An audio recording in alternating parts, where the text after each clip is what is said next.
Breakfast Club, bitches. You're a donkey.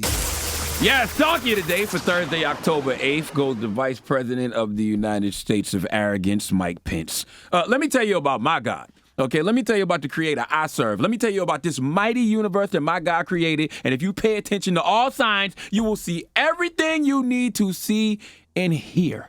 Okay, everything. Some signs are subtle.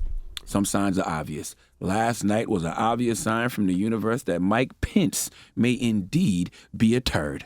Now, I don't know Mike Pence personally, never met the man, never had a conversation with the man, but I know any man who can stand by the worst president in American history, any man who goes along with the butt dumplings that drop out of Donald Trump's mouth, you can't have that much integrity or love for the country. So, yes, does Mike Pence talk a good game? Of course he does.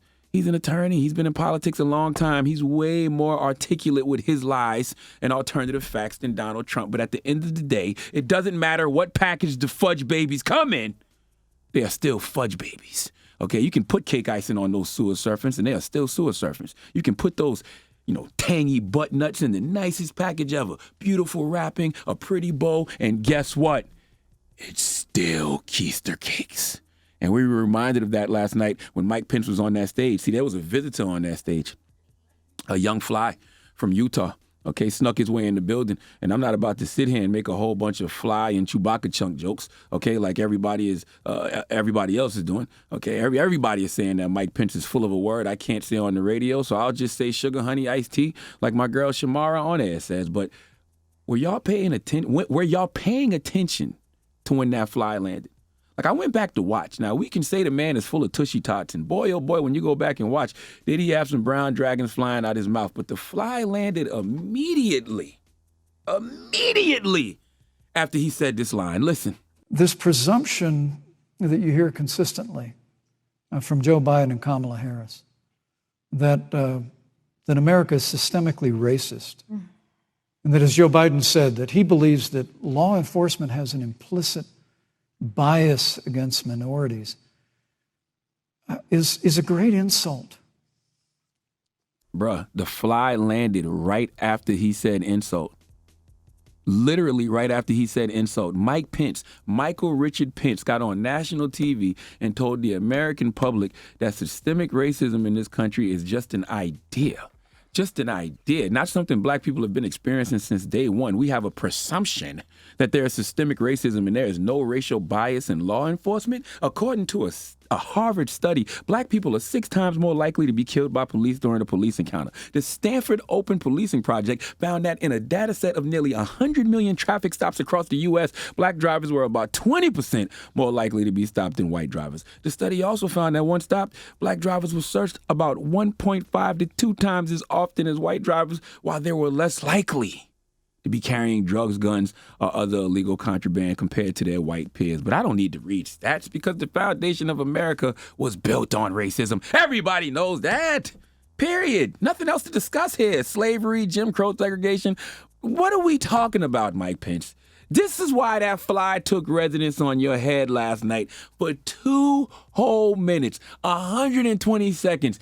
And the whole time that fly sat there, you were spewing this BS. To the men and women who serve in law enforcement, and I want everyone to know who puts on the uniform of law enforcement every day, that President Trump and I stand with you. And it is remarkable that when Senator Tim Scott tried to pass a police reform bill, brought together a group of Republicans and Democrats, Senator Harris, you got up and walked out of the room. And then you filibustered Senator Tim Scott's bill on the Senate floor that would have provided new accountability, new resources. But we don't have to choose between supporting law enforcement, improving public safety, and supporting our African-American neighbors and all of our minorities. Under President Trump's leadership, we'll always stand with law enforcement, and we'll do what we've done from day one, and that is improve the lives of African-Americans. That's when that diarrhea just flowing. It won't stop, just coming out running. 120 seconds, you spewing BS about systemic racism not existing, and no racial bias in law enforcement. And you know what was so wild? He ain't even feel the fly. Nope. I was waiting for that forked tongue to come out of his mouth and for him to eat that fly last night. But revealing your reptilian ways would have been too much for the American public to handle. But let me take my tin paper plane hat off and just simply say this is why we can't get anywhere in regard to systemic racism conversations in America. Okay, because old white men like Mike Pence, who have benefited off systemic racism, who have privilege and power, they just simply don't want to acknowledge that systemic racism exists in this country. You know why they won't acknowledge it? Because the moment they acknowledge it, they have to do something about it, and they don't want to. Why would they? Why would you want to relinquish something that gives you an advantage over others in this country? In a perfect world, white people would use their privilege to combat prejudice, but this world isn't perfect. And I personally, can work with a white man, a white person who acknowledges systemic racism and is willing to do something about it.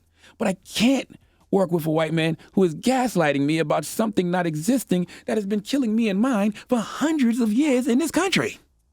Please let Remy Ma give Mike Pence the biggest hee-haw. Hee-haw. You stupid motherfucker. Are you dumb? And this is why that fly thought Mike Pence was full of Mississippi mud last night. This is why that fly thought that Mike Pence was a prairie dog. All right. And this is why you got to get your black ass out and vote on November 3rd. Okay. All right. Well, thank you for that donkey today. Mm-hmm. Now, one of our producers ran in here and said that the next presidential debate will be virtual. The best thing for everybody. And now it says Trump is refusing to participate in a virtual debate. Because Biden got corona. He says, I'm not going to waste my time. That's what he said? Yeah. As he said. Man, drop one of clues bombs for that goddamn gangster, man. Donald Trump is a whole gangster. Why the Democrats can't be that gangster? That's what Joe Biden should have said. I refuse to get on that stage with a man who got coronavirus. Because they still haven't said he's tested negative. That is true. You know what I'm saying? Mm-hmm. Wow. He said it's a waste of his time. I'd rather tweet. I'd rather tweet at Joe Biden than get on goddamn Zoom. That's how I be feeling every time people ask me to do a Zoom. I'm tired of it. Okay, Donald Trump over there. So my time. Goodness gracious. All right. By the way, we all feel like that about Zoom. Absolutely. You can't sit here and act like you're not Zoom exhausted. I'm zoomed out, man. Trump is Zoom exhausted. I gotta do a couple of Zoom things coming up. You don't have to do nothing. There's nothing else to do. I can't I gotta do homecomings on Zoom. Like I can't go. That's stupid. Hey, what else we gonna do? We can't go. Nothing. No. You gotta do something. You better be like Donald and say it's a waste of your time. I'm not gonna waste my time. I ain't doing this ish. Virtual HBCU homecomings? Yes. Oh my God. Doing a bunch of them too. Shout out to all the HBCUs. All right. Now, when we come back, our good brother, Killer Mike, will be joining us. Yes, We're going to kick it with Killer Mike, so don't move. It's the Breakfast Club. Good morning. Donkey of the Day is brought to you by the law office of Michael S. Lamonsoff. Don't be a donkey. Dial pound 250 on your cell and say the bull if you've been hurt in a construction accident. That's pound 250 from your cell and say the bull.